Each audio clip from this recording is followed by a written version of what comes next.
আমি এখন একটু ব্রেন ভুনা করব, মগজ ভুনা। তো পুরোটা করব না, এটা 2-3 ভাগ করে 1 ভাগ করব, কারণ এটা তো ফ্যাট, আমাদের জন্য খাওয়া ভালো না, আমরা বয়স হয়ে গেছে। তো এই যে ব্রেনের মধ্যে আমি এখন সব মশলা দিয়ে একটু মাখাবো। এখানে আদা পেস্ট, রসুন বাটা, আর হচ্ছে জিরাটা বেশি হয়েছে, একটু তুলো।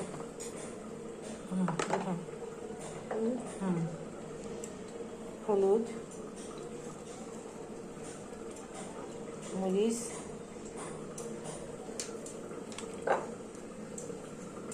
ধনিয়া আর লবণ।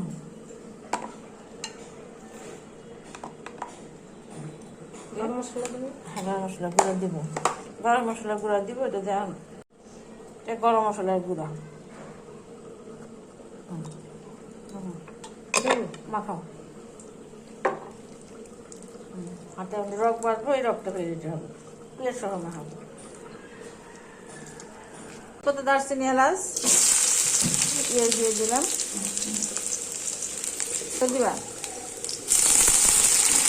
আবার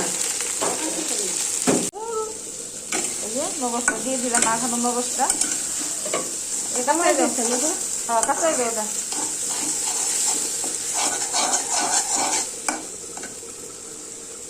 একটু গরম পানি দিয়ে দেবো। গরম পানি খাওয়াইছি, সামান্য একটু দাও।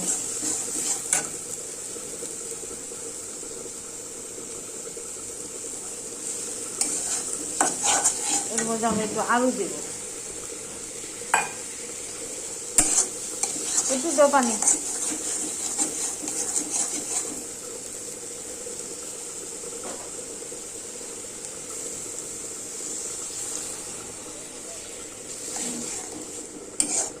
কষানো হতে পরে আমি আবার আলাদা করে আলু ভেজে পরে দিব।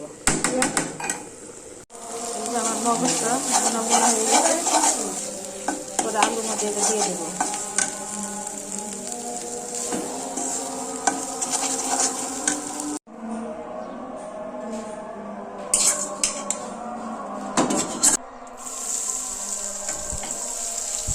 এই কড়াইটা আমি আবার তাড়া করে দাও, পেঁয়াজ ভেজে নিচ্ছি, এর জন্য এই যে আলুটা আছে, আলুটা ভাজি করবো, আলুটা দিয়ে দিচ্ছি। এই আলুর মধ্যে আমি মগজটা দিয়ে দিই।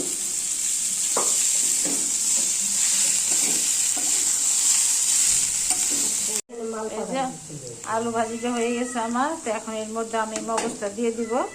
এই যে মগজ ভাজিটা দিয়ে এটাকে নাড়াচাড়া করবো।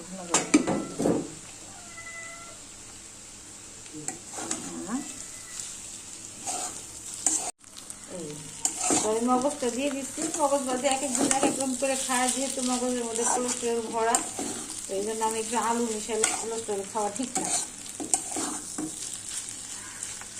যখন একটু লবণ দেখে আমি এটা নামাই ফেলবো। এই যে দেখুন আমার এটা হয়ে গেছে, সাইড দিয়ে তেল উঠে আসছে, এটা ভাজি হয়ে গেছে। মগজ ভাজি, আলু ভাজি, চুলাটা বন্ধ করে দিই, ব্যাস হয়ে গেল। আমি এটা একটা বাটিতে ঢেলে নিচ্ছি।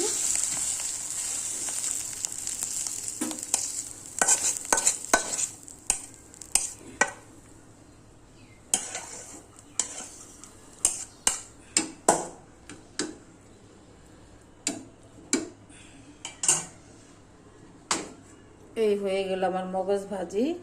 উঁচু করো, হ্যাঁ, এই যে মগজ ভাজি, নিচু করো আস্তে আস্তে আস্তে আস্তে, হ্যাঁ, ঠিক আছে।